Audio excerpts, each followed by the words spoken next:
Well, companies are sitting on piles of cash, record sums, as a matter of fact, and the consensus is it's a good thing, right? Maybe a sign of recovery. But your next guest says all those billions may not tell the whole story. Peter Kaufman is the president of distressed investing and restructuring firm Gordian Group. Sounds good, right? More than $1 trillion in cash on corporate balance sheets. Why isn't it as good as it sounds?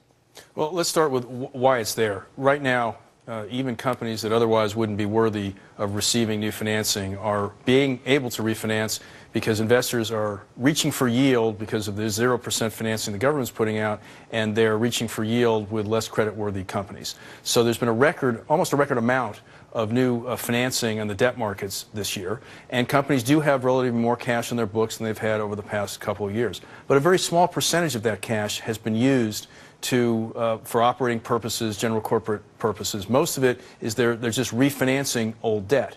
And that's great for now, but you're basically, as they say, kicking the can down the road in terms of addressing the operational problems that we have in these companies. And when inflation hits, when the quantitative... And I think the key word is when. That's right. It will come. Well, that's right. If it's not here already. Quantitative easing 2, or the QE2, I believe that ship is going to sink, not sail, and when inflation comes back, you're going to see all of the problems unmasked, even though there's been a lot of cash in the books. Why is the cash sitting there? Companies are concerned about government regulatory issues, volatility of the markets, etc. So if I'm hearing you right, let's say you got for our people at home, they got $5,000 in credit card debt. They get a new credit card, take out a $10,000 advance, pay off the $5,000.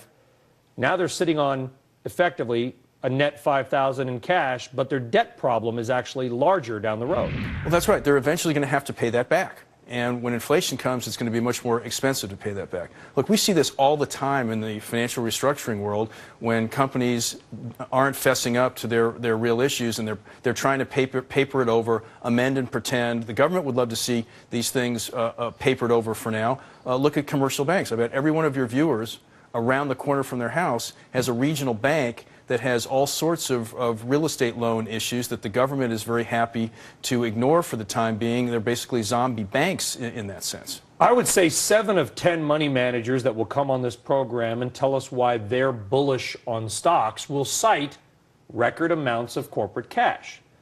Your note, it sounds like, is be cautious because it's debt-fueled. That's exactly right. So where does it go? How does this play out then? Well, I think things... I mean, maybe you can kick the can forever. You can't... well, I don't think so. I think you can kick the can until... Listen, Mr. Bernanke's been trying to ignite inflation for a couple of years. He hasn't been successful yet, but my money's on him. He's going to get inflation. He's going to do it till it comes. And then we're going to have a whole different set of problems. We're going to have another speculative bubble. We might have a trade war. And he's going to have real issues, but they're not going to be today's issues. And the unemployment issue is what lurks over everything. The middle class jobs are gone. They're gone forever because of primarily globalization. Companies have streamlined, and they're able to be more efficient with less folks. And what we're not doing in this country is being honest with everyone, saying, look, we've got a real problem. Those jobs are gone, but here's how we're going to retrench, retool, sacrifice, and have a blueprint for getting back to some greatness. If we're sitting on all this cash and expecting that cash to be put to work on a large scale, I'm sure on some scales it will be, but on a large scale to hire more workers, you say that's unlikely. I think that it's only going to happen on the margin. Those jobs are gone. But this is an opportunity for this country to regain our greatness and have instead of having class warfare and saying we're going to soak the alleged rich and redistribute the wealth, we can say we need people with guts, brains, and vision to say, here's the problem, middle class jobs and those industries are gone. Here's a blueprint for how we move forward. What is that? I need some good news on a Friday. I'll give me some good news. How do we solve it? Renewable energy.